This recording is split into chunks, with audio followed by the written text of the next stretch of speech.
இன்றைக்கி இந்த அழகான ஃப்ளவர் டிசைன் எப்படி ரெடி பண்ணுறதுன்னு பார்க்கலாமா? அதுக்கு 2.5 இன்ச் அகலத்தில் 2.5 இன்ச் நீளத்தில் இது மாதிரி 6 பீஸ் கட் பண்ணி எடுத்துக்கோங்க. அதை கரெக்டாக முக்கோண ஷேப்பில் மடக்கிக்கோங்க. ஊசியில் நூலை ரெட்டையாக கோர்த்து 4 நூல் இருக்கிற மாதிரி ஸ்ட்ராங்காக எடுத்துக்கோங்க. அதை இது மாதிரி கீழே மேலே ஓட்டு தையல் போட்டு எடுத்துக்கோங்க. எடுத்து உள்ளே தள்ளின உடனே அழகான குட்டி லீஃப் மாதிரி கிடச்சிரும்.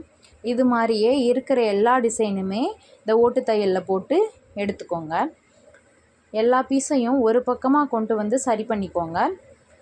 கொண்டு வந்துட்டு அப்புறம் உள்ளே தள்ளி ஸ்ட்ராங்காக ஒரு முடிச்சு போட்டுக்கோங்க. ஃபஸ்ட்டு முடிச்சு ரொம்ப ஸ்ட்ராங்காக போடுங்க, அப்போ தான் உருவாமல் இருக்கும். எந்த அளவுக்கு ஸ்ட்ராங்காக போட முடியுமோ அந்த அளவுக்கு நல்லா டைட்டாக போட்டு டைட் பண்ணிக்கோங்க. டைட் பண்ணிவிட்டு அடுத்து 2-3 முடிச்சு நல்லா ஸ்ட்ராங்காக போட்டுக்கோங்க. போட்டுட்டு எக்ஸ்ட்ரா அந்த பிசுறு தெரிஞ்சால் அந்த நூல் தெரியும், அதை வந்து சிசர் வச்சு கட் பண்ணி விட்டுக்கோங்க. கீழேயும் அது மாதிரி குட்டி குட்டி பிசுறு தெரியும், அதை கட் பண்ணி விட்டுட்டு அந்த முடிச்சு உள்ள நூலை மட்டும் கரெக்டாக கட் பண்ணி விட்டுருங்க. ஊசியில் உள்ள நூல் இருக்கட்டும், அதை அடுத்து தைக்கிறதுக்கு கரெக்டாக இருக்கும். கட் பண்ணி விட்டுட்டு ப்ளவுஸ்க்கு தைக்கிற பட்டன் எடுத்துக்கோங்க. சென்டரில் எந்த துணி வைக்கணும்னு நினைக்கிறீங்களோ அந்த துணிக்கு அந்த பட்டனை வச்சு நல்லா சுற்றிக்கோங்க.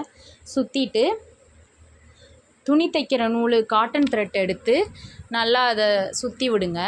சுற்றி விட்டுட்டு எந்த அளவுக்கு டைட்டாக சுற்ற முடியுமோ அந்த அளவுக்கு நல்லா டைட்டாக சுற்றி விட்டுக்கோங்க. சுற்றிட்டு பூ கட்டுற மாதிரி 2 முடிச்சு நல்லா ஸ்ட்ராங்காக போட்டுக்கோங்க. போட்டுட்டு அந்த எக்ஸ்ட்ரா இருக்கிற பீஸை கட் பண்ணி விட்டுக்கோங்க. நல்லா ஒட்டை கட் பண்ணி விட்டுருங்க. கட் பண்ணிவிட்டு அந்த இருக்கிற இன்னொரு பீஸையும் அந்த கட் பண்ண பக்கமே வச்சு போட்டு விட்டுருங்க. அப்படி போட்டால் நமக்கு அழகான மொட்டு மாதிரி கிடச்சிரும். அதையும் அதிலே போட்டு நல்லா சுற்றி விட்டுக்கோங்க. சுற்றி விட்டுட்டு காட்டன் த்ரெட் வச்சு நூல் கட்டுற மாதிரி டைட்டாக 2 முடிச்சு போட்டு எடுத்துக்கோங்க. அதையும் எக்ஸ்ட்ரா பீஸை நல்லா ஒட்டை கட் பண்ணி விட்டு ஒட்டை ட்ரிம் பண்ணிடுங்க. ட்ரிம் பண்ணிவிட்டு அதை பூவில் சென்டரில் வச்சு அந்த ஊசி கட் பண்ணாமல் இருந்தோம்ல இந்த ஊசி நூலை அதை வச்சே நல்லா டைட்டாக தைச்சிக்கோங்க. அந்த வெள்ளை கலர் துணியில் படுற மாதிரி கோர்த்து ஊசிக்குள்ளேயும் விட்டு தைச்சிக்கோங்க. தைச்சி ரெடி பண்ணிக்கோங்க.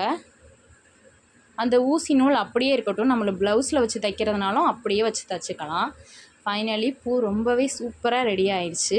டிசைன் பிடிச்சிருந்தா லைக் பண்ணிக்கோங்க, நம்ம சேனலை சப்ஸ்கிரைப் பண்ணிக்கோங்க.